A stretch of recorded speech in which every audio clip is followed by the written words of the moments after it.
Welcome to the Deep Dive. We're your shortcut to getting, well, genuinely well-informed, cutting through all the noise to the insights that actually matter. Today we're doing a rapid deep dive into the latest currents shaping global trade and logistics. Yeah, we've been digging through the UniSider's biweekly newsletter.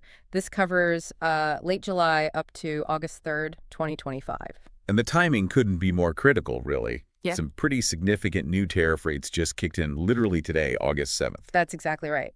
And our goal here in this deep dive is to pull out the most crucial bits, connect the dots for you, Right. and help you understand the tangible implications. It's not just, listing facts. It's about making sense of this fast-moving landscape. So you can navigate it without feeling overwhelmed. Precisely. Okay, so let's unpack this. Starting with what's probably hitting your bottom line, like right now. Yeah. These new country-specific U.S. tariff rates, effective today, August 7th.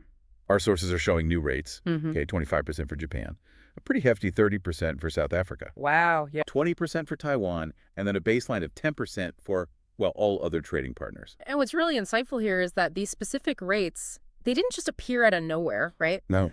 They follow that earlier pretty big increase where the minimum U.S. tariff rate already jumped. That was from 10% to 15% back on July 24th. Right, I remember that. And crucially, on August 3rd, USTR Jamieson Greer, he basically said these levels are pretty much set. Pretty much set. So this isn't just temporary tinkering then? Doesn't sound like it. It suggests maybe a more entrenched fiscal tool, not just a short-term trade lever. That could mean, longer-term impacts for budgeting, international trade talks, way beyond just immediate supply chain costs. That is a powerful signal. And if you look at the bigger numbers, Fitch ratings, they're now pegging the effective U.S. tariff rate at 17%. 17%? That's quite a jump from before. It is. And average applied duties, estimated around 18.4% as of July 2025. And get this, tariffs are now generating roughly 5% of federal revenue. 5%, up from what, 2%? Yeah, up from only 2% previously.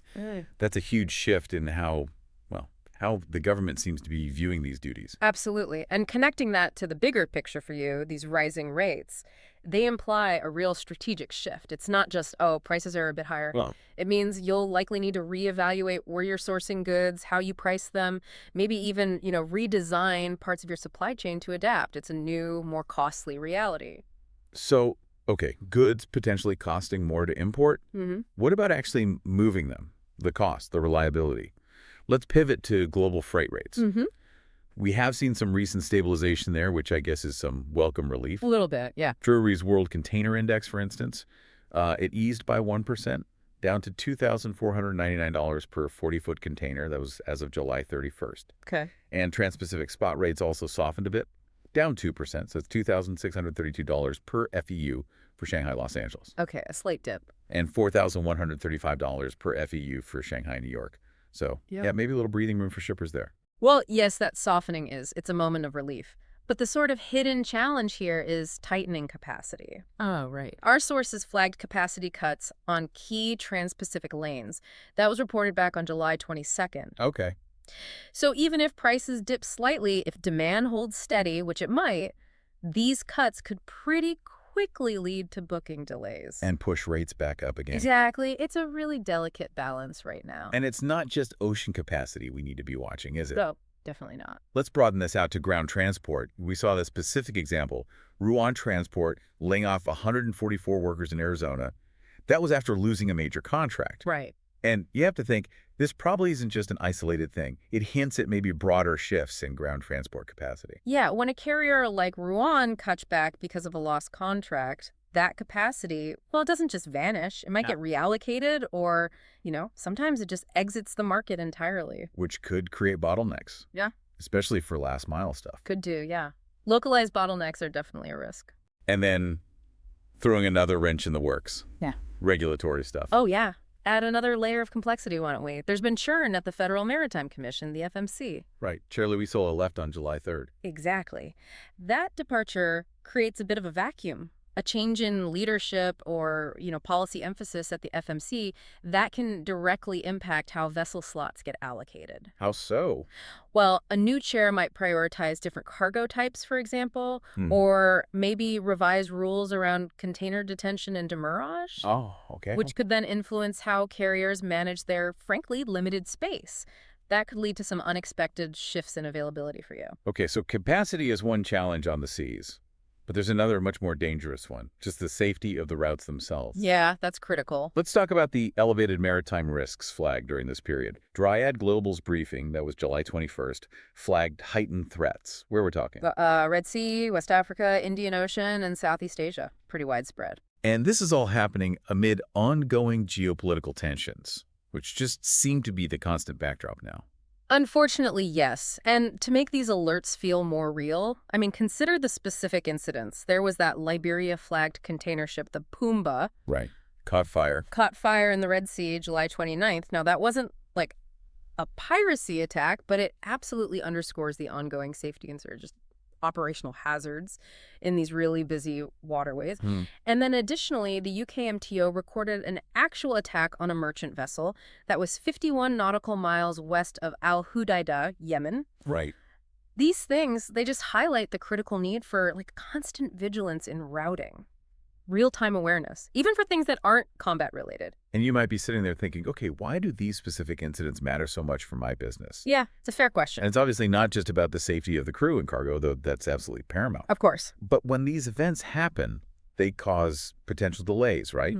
Forced rerouting to avoid danger zones. Yeah. And importantly, higher insurance costs. Those risk premiums, they inevitably climb.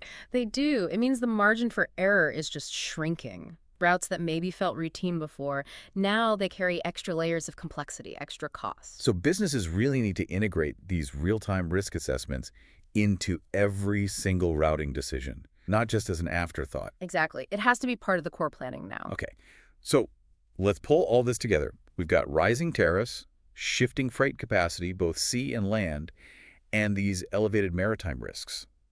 What does this actually mean for you listening right now? Right. Let's talk practical next steps, how to build resilience, how to mitigate some of these costs based on what the data is telling us. Okay, first up, tariffs. To mitigate that impact, it's really crucial to immediately revisit your sourcing and your pricing strategies. Now that those country-specific rates are live, Don't wait.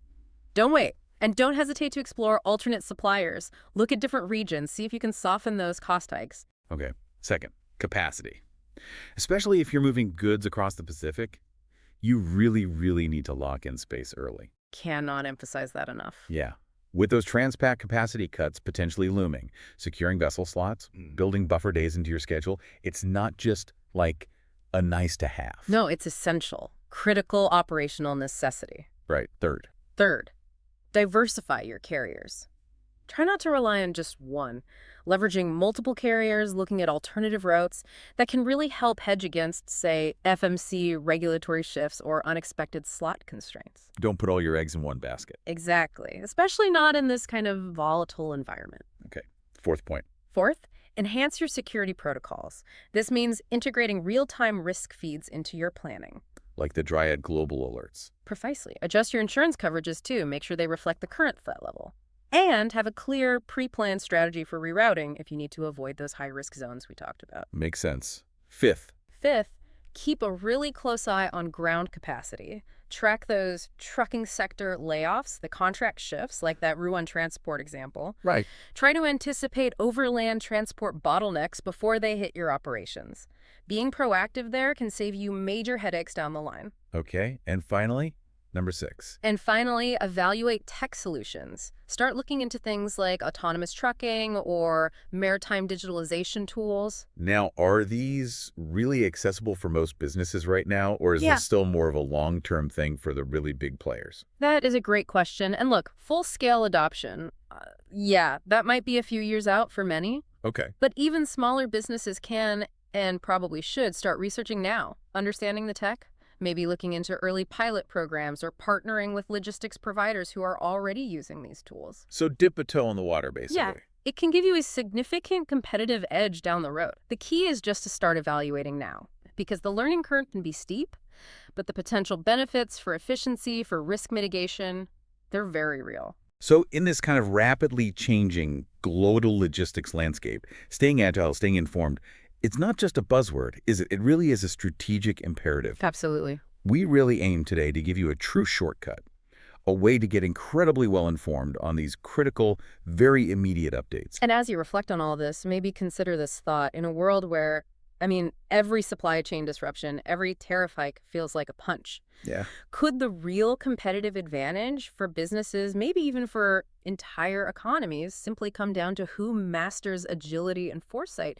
Who turns these constant challenges into actual opportunities for innovation? That's a powerful thought to chew on. We definitely encourage you to continue your own deep dive into these fascinating and clearly very impactful topics. Thanks so much for joining us.